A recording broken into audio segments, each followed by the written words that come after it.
سلام دوستای عزیزم، امیدوارم که حالتون خوب باشه. ما امروز تو شهر توریستی متلقو یا سلمان شهر امروزی هستیم و میخوایم با همدیگه تو این شهر زیبا قدم بزنیم و لذت ببریم.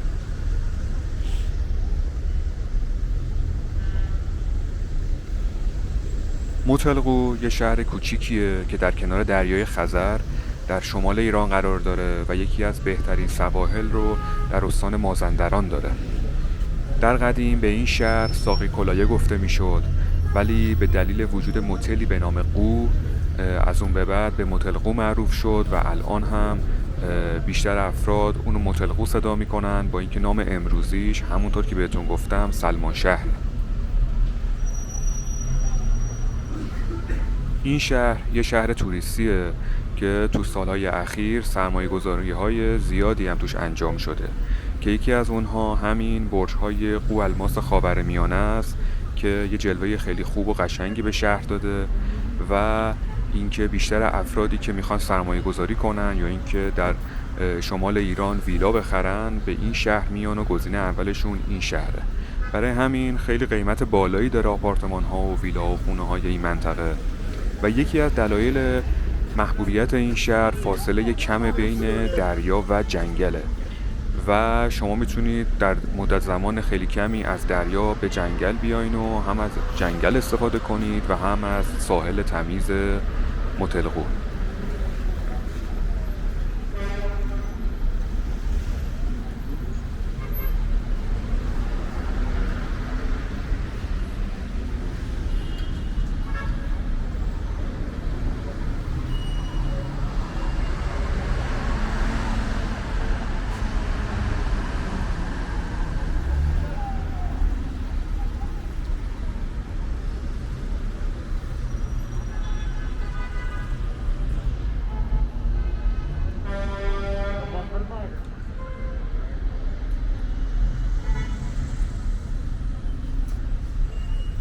یکی از جذابترین دیدنی‌های متلقو غار دانیاله که یکی از غارهای آبی رودخانه‌ای ایرانه و میتونم بگم دومین غار بزرگ ایرانه.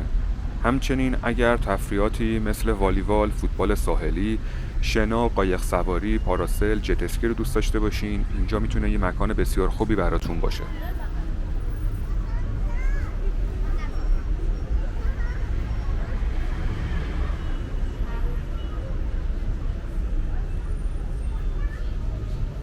بهترین زمان سفر به متلقو فروردین، اردیبهشت تا شهریوره. البته تو ماهای تیر و مرداد این شهر رطوبت بالایی داره، ولی به دلیل اینکه یه شهریه که آب و هواش معتدله، تابستوناش نه زیاد گرم میشه و زمستوناش هم نه زیاد سرد میشه.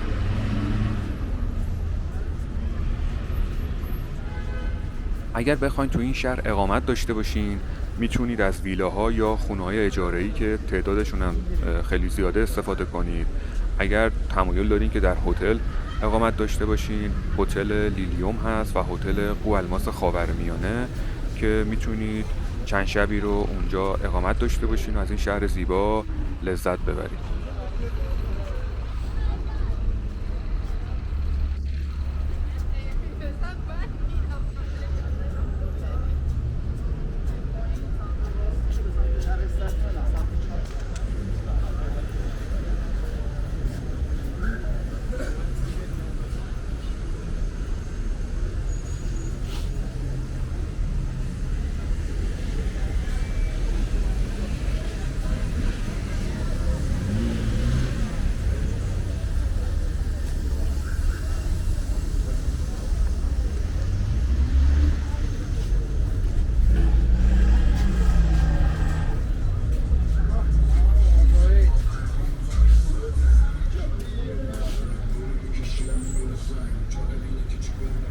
برای رسیدن به این شهر میتونید از جاده چالوس استفاده کنید و با حدود 4 ساعت رانندگی از تهران و کرج به مرزن‌آباد و چالوس و نمک آبرود برسین و به متلقو بیاین. یا اگر از سمت غرب کشور میخواین بیاین میتونید از اتوبان تهران قزوین رش استفاده کنید و از سمت شهرهای لاهیجان و رامسر به متلقو بیاین.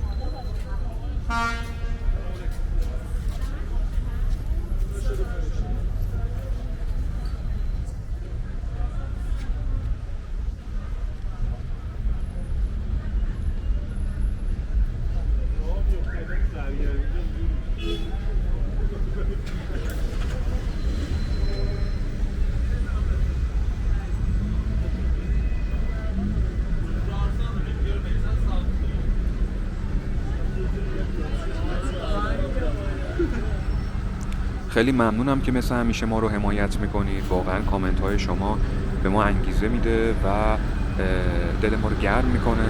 ممنون میشم اگر از این ویدیوها خوشتون میاد کانال رو سابسکرایب کنید و این ویدیو رو هم لایک کنید. خیلی ممنونم.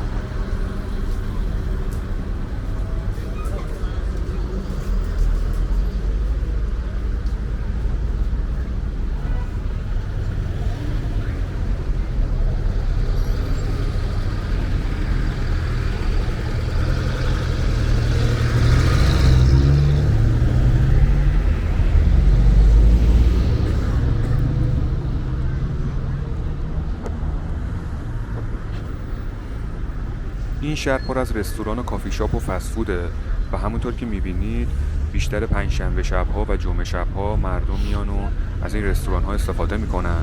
بیشتر افرادی که میان اینجا تهرانی‌ها هستن به دلیل اینکه فاصله بین تهران تا متلقو زیاد نیستش و تقریبا با 3 ساعت تا 3 ساعت و نیم 4 ساعت میشه به اینجا رسید